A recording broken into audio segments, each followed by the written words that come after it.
ओम शांति। 7 अप्रैल की बाबा की मुरली। मीठे बच्चे, सबसे अच्छा दैवी गुण है शांत रहना, अधिक आवाज़ में न आना, मीठा बोलना। तुम बच्चे अभी टॉकी से मूवी से साइलेंस में जाते हो, इसलिए अधिक आवाज़ में नहीं आओ। प्रश्न, किस मुख्य धारणा के आधार से सर्व दैवी गुण स्वतः आते जाएंगे? उत्तर, मुख्य है पवित्रता की धारणा। देवताएं पवित्र हैं, इसलिए उनमें दैवी गुण हैं। इस दुनिया में कोई में भी दैवी गुण नहीं हो सकते। रावण राज्य में दैवी गुण कहाँ से आए? तुम रॉयल बच्चे अभी दैवी गुण धारण कर रहे हो। पवित्रता की धारणा से दैवी गुण आते जाएंगे। गीत भोलेनाथ से निराला और कोई नहीं। ओम शांति। अभी बच्चे समझते हैं कि बिगड़ी को बनाने वाला एक ही है। भक्ति मार्ग में अनेकों के पास जाते हैं, कितनी तीर्थ यात्राएं आदि करते हैं। बिगड़ी को बनाने वाला, पतितों को पावन बनाने वाला तो एक ही है। सदगति दाता, गाइड, लिबरेटर भी वह एक है। अब गायन है, परंतु अनेक मनुष्य, अनेक धर्म, मठ, पंथ, शास्त्र होने कारण अनेक रास्ते ढूंढते रहते हैं। सुख और शांति के लिए सत्संगों में जाते हैं ना। जो नहीं जाते वह मायावी मस्ती में ही मस्त रहते हैं। यह भी तुम बच्चे जानते हो कि अभी कलयुग का अंत है। मनुष्य यह नहीं जानते कि सतयुग कब होता है, अभी क्या है। यह तो कोई बच्चा भी समझ सकता है। नई दुनिया में सुख, पुरानी दुनिया में जरूर दुख होता है। इस पुरानी दुनिया में अनेक मनुष्य हैं, अनेक धर्म हैं। तुम कोई को भी समझा सकते हो। यह है कलयुग। सतयुग पास्ट हो गया है। वहाँ एक ही आदि सनातन देवी देवता धर्म था और कोई धर्म नहीं था। बाबा ने बहुत बार समझाया है, फिर भी समझाते हैं। जो आए उनको नई दुनिया और पुरानी दुनिया का फर्क दिखाना चाहिए। भल वह क्या भी कहे। कोई 10,000 वर्ष आयु कहते हैं, कोई 30,000 वर्ष आयु कहते हैं। अनेक मतें हैं न। अब उन्हों के पास तो है ही शास्त्रों की मत। अनेक शास्त्र, अनेक मत। मनुष्यों की मत है न। शास्त्र भी लिखते तो मनुष्य है न, देवताएं कोई शास्त्र नहीं लिखते। सतयुग में देवी देवता धर्म होता है, उन्हों को मनुष्य भी नहीं कहा जा सकता। तो जब कोई मित्र संबंधी आदि मिलते हैं तो उनको बैठिए सुनाना चाहिए। विचार की बात है। नई दुनिया में कितने थोड़े मनुष्य होते हैं, पुरानी दुनिया में कितनी वृद्धि होती है। सतयुग में सिर्फ एक देवता धर्म था, मनुष्य भी थोड़े थे। दैवी गुण होते ही है देवताओं में, मनुष्यों में नहीं होते हैं। तब तो मनुष्य जाकर देवताओं के आगे नमस्ते करते हैं न। देवताओं की महिमा गाते हैं, जानते हैं वह स्वर्गवासी हैं, हम नरकवासी कलयुगवासी हैं। मनुष्य में दैवी गुण हो न सके। कोई कहे फलाने में बहुत अच्छे दैवी गुण हैं, बोलो नहीं। दैवी गुण होते ही हैं देवताओं में, क्योंकि वह पवित्र है। यहाँ पवित्र न होने कारण कोई में दैवी गुण हो न सके, क्योंकि आसुरी रावण राज्य है न। नए झाड़ में दैवी गुण वाले देवताएं रहते हैं, फिर झाड़ पुराना होता है। रावण राज्य में दैवी गुण वाले हो न सके। सतयुग में आदि सनातन देवी देवताओं का प्रवृत्ति मार्ग था। प्रवृत्ति मार्ग वालों की ही महिमा गाई हुई है। सतयुग में हम पवित्र देवी देवता थे, संन्यास मार्ग था नहीं। कितनी पॉइंट्स मिलती हैं, परंतु सभी पॉइंट्स किसकी बुद्धि में रह न सके। पॉइंट्स भूल जाती हैं, इसलिए फेल होते हैं। दैवी गुण धारण नहीं करते हैं। एक ही दैवी गुण अच्छा है, जास्ती कोई से न बोलना, मीठा बोलना, बहुत थोड़ा बोलना। क्योंकि तुम बच्चों को टॉकी से मूवी से साइलेंस में जाना है, तो टॉकी को बहुत कम करना चाहिए। जो बहुत थोड़ा धीरे से बोलते हैं तो समझते हैं यह रॉयल घर का है। मुख से सदैव रत्न निकले। सन्यासी अथवा कोई भी हो तो उनको नई और पुरानी दुनिया का कॉन्ट्रास्ट बताना चाहिए। सतयुग में दैवी गुण वाले देवताएं थे, वह प्रवृत्ति मार्ग था। तुम सन्यासियों का धर्म ही अलग है। फिर भी यह तो समझते हो न, नई सृष्टि सतो प्रधान होती है, अभी तमो प्रधान है। आत्मा तमो प्रधान होती है तो शरीर भी तमो प्रधान मिलता है। अभी है ही पतित दुनिया, सबको पतित कहेंगे। वह है पावन सतो प्रधान दुनिया। वही नई दुनिया सब पुरानी होती है। इस समय सभी मनुष्य आत्माएं नास्तिक हैं, इसलिए ही हंगामे हैं। धनी को न जानने के कारण आपस में लड़ते झगड़ते रहते हैं। रचयिता और रचना को जानने वाले को आस्तिक कहा जाता है। संन्यास धर्म वाले तो नई दुनिया को जानते ही नहीं, तो वहाँ आते ही नहीं। बाप ने समझाया है, अभी सब आत्माएं तमो प्रधान बनी है, फिर सभी आत्माओं को सतो प्रधान कौन बनाए? वह तो बाप ही बना सकते हैं। सतो प्रधान दुनिया में थोड़े मनुष्य होते हैं, बाकी सब मुक्तिधाम में रहते हैं। ब्रह्म तत्व है जहाँ हम आत्माएं निवास करती हैं, उनको कहा जाता है ब्रह्मांड। आत्मा तो अविनाशी है। यह अविनाशी नाटक है जिसमें सभी आत्माओं का पार्ट है। नाटक कब शुरू हुआ यह कभी कोई बता न सके। यह अनादि ड्रामा है न। बाप को सिर्फ पुरानी दुनिया को नई बनाने आना पड़ता है। ऐसे नहीं कि बाप नई सृष्टि रचते हैं। जब पतित होते हैं तब ही पुकारते हैं। सतयुग में कोई पुकारते नहीं, है ही पावन दुनिया। रावण पतित बनाते हैं, परमपिता परमात्मा आकर पावन बनाते हैं। आधा आधा जरूर कहेंगे। ब्रह्मा का दिन और ब्रह्मा की रात आधा आधा है। ज्ञान से दिन होता है, वहाँ अज्ञान है नहीं। भक्ति मार्ग को अंधियारा मार्ग कहा जाता है। देवताएं पुनर्जन्म लेते लेते फिर अंधियारे में आते हैं। इसलिए इस सीढ़ी में दिखाया है मनुष्य कैसे सतो रजो तमो में आते हैं। अभी सबकी जड़ जड़ीभूत अवस्था है। बाप आते हैं ट्रांसफर करने, अर्थात मनुष्य को देवता बनाने। जब देवता थे तो आसुरी गुण वाले मनुष्य नहीं थे। अभी इन आसुरी गुण वालों को फिर दैवी गुणों वाला कौन बनाए? अभी तो अनेक धर्म, अनेक मनुष्य हैं, लड़ते झगड़ते रहते हैं। सतयुग में एक धर्म है तो दुख की कोई बात नहीं। शास्त्रों में तो बहुत दंत कथाएं हैं जो जन्म जन्मांतर पढ़ते आए हैं। बाप कहते हैं यह सब भक्ति मार्ग के शास्त्र हैं, उनसे मुझे प्राप्त कर नहीं सकते। मुझे तो स्वयं एक ही बार आकर सबकी सद्गति करनी है। ऐसे वापिस कोई जा न सके। बहुत धैर्य से बैठ समझाना चाहिए, हंगामा भी न हो। उन लोगों को अपना अहंकार तो रहता है ना। साधु संतों के साथ फॉलोअर्स भी रहते हैं। जट कह देंगे इनको भी ब्रह्मा कुमारियों का जादू लगा है।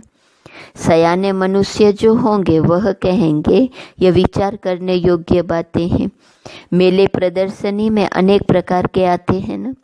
प्रदर्शनी आदि में कोई भी आए तो उसे बड़े धैर्य से समझाना चाहिए, जैसे बाबा धीरज से समझा रहे हैं। बहुत जोर से बोलना नहीं चाहिए।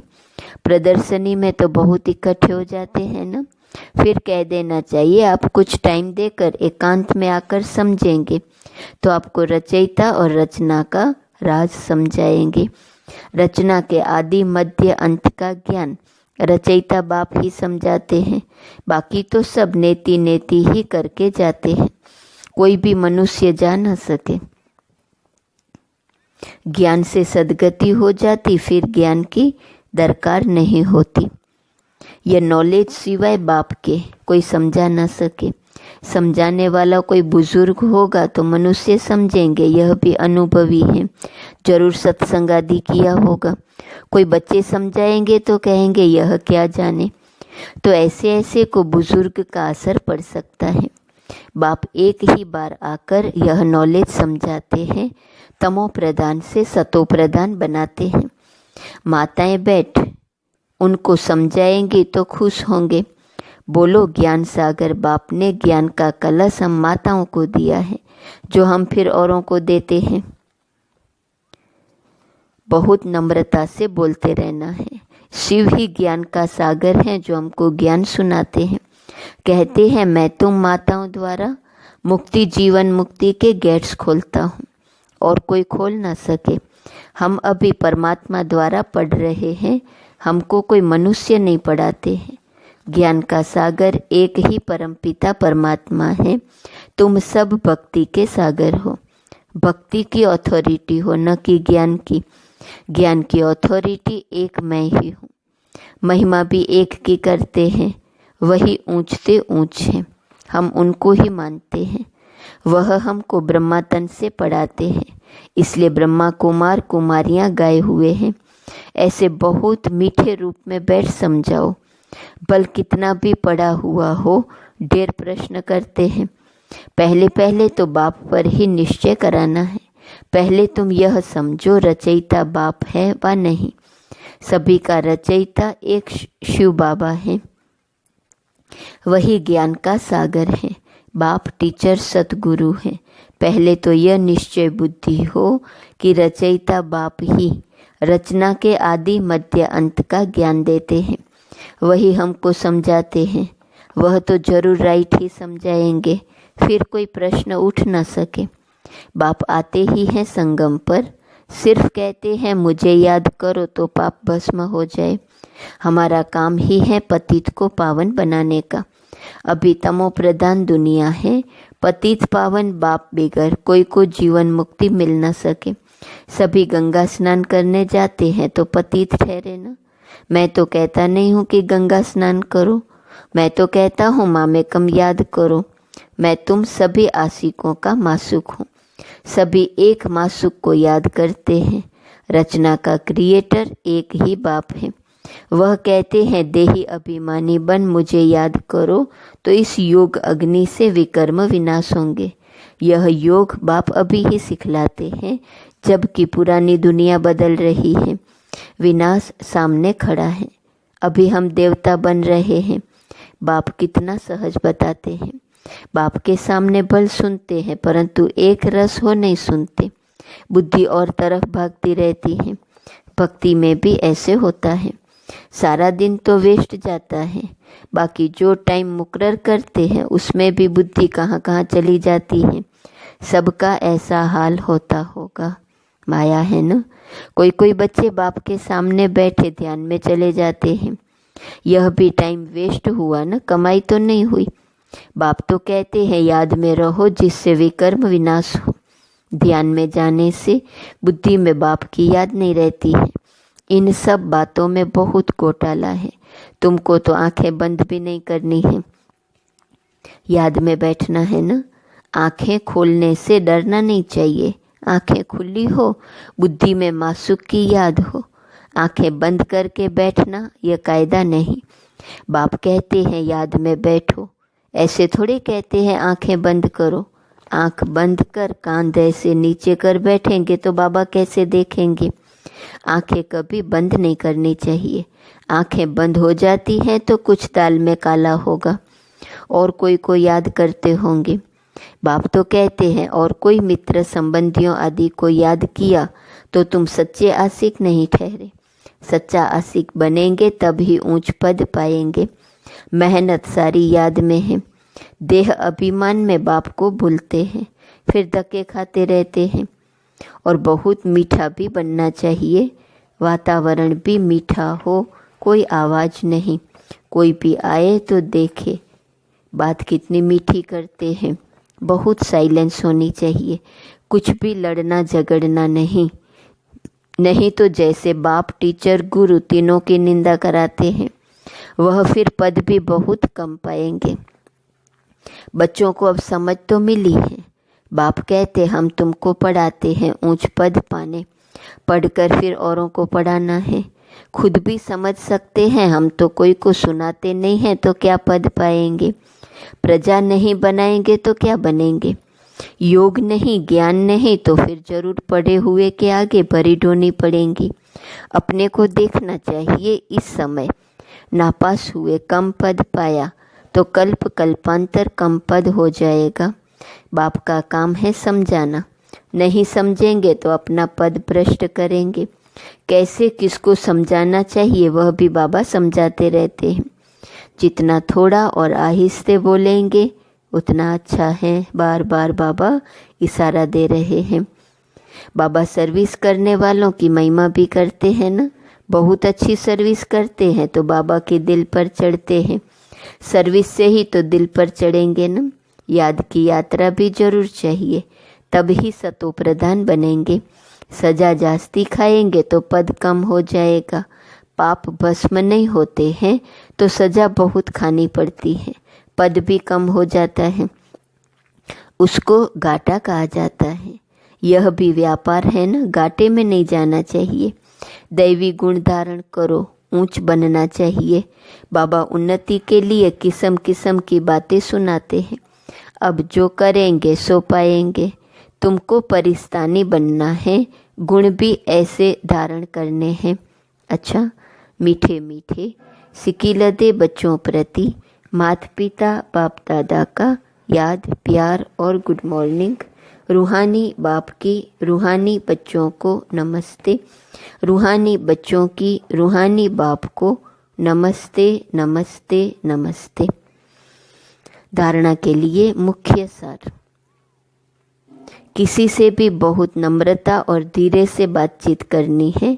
बोलचाल बहुत मीठा हो, साइलेंस का वातावरण हो, कोई भी आवाज़ न हो, तब सर्विस की सफलता होगी। दूसरा, सच्चा सच्चा आशिकपन। एक मासूक को याद करना है। याद में कभी आंखें बंद कर कांध नीचे करके नहीं बैठना है। देही अभिमानी होकर रहना है। वरदान, सर्व खजानों को स्व के प्रति और औरों के प्रति यूज करने वाले अखंड महादानी भव। जैसे बाप का भंडारा सदा चलता रहता है, रोज देते हैं, ऐसे आपका भी अखंड लंगर चलता रहे, क्योंकि आपके पास ज्ञान का, शक्तियों का, खुशियों का भरपूर भंडारा है। इसे साथ में रखने व यूज करने में कोई भी खतरा नहीं है।